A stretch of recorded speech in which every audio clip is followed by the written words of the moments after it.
Pag-usapan pa natin ang pagtatalaga ni Pangulong Marcos kay Dr. Mercado sa PhilHealth kasama si mobile journalist Julie Baiza.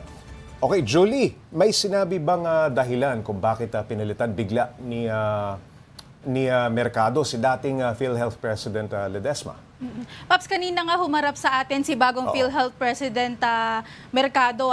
Yan yung unang beses na humarap siya sa media matapos siya maitalaga na bagong PhilHealth President. Wala namang nasabi na dahilan sa pagpapalit ng liderato ng PhilHealth. Pero kanina sa explanation sa atin ni Mercado, ang sinabi niya, siguro daw mahaba naman daw yung proseso na pinagdaanan niya at siguro daw yung skills niya bilang clinician at saka hospital administrator din kasi siya.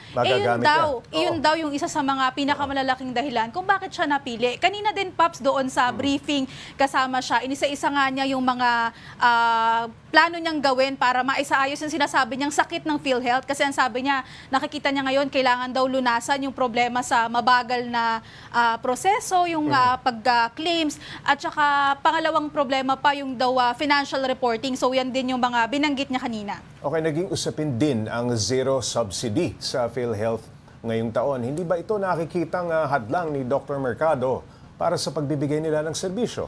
Ang sabi naman niya, Paps, wala naman daw bansa na merong napakalaking pondo para bigyan daw ng pondo lahat ng ahensya ng pamahalaan.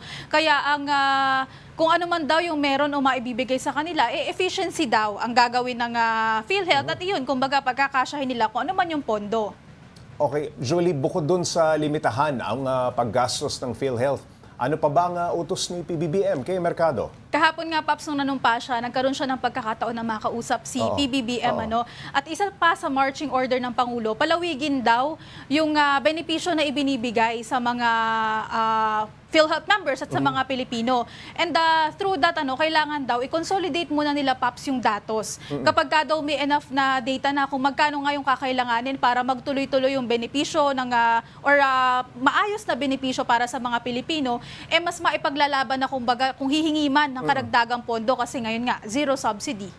Okay, Julie, sa ibang balita, higit 200 kongresista, mga 250 ata yun, ang nag-endorso ng impeachment kay Vice President Sara Duterte.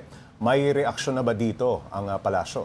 Paps, si Presidential son Sandro Marcos ngayon napaulat na nanguna doon sa pagpapapirma ng impeachment complaint. Pero sa kabila niyan, wala na mga inilalabas na pahayag ang palasyo. Pero kung maaalala natin, si Executive Secretary Lucas Bersamin, sinabi na niya, Paps, na hindi daw manghihimasok yung Malacanang doon sa usapin. At ang Executive Department daw, iginagalang bilang co-equal branch ang Kamara.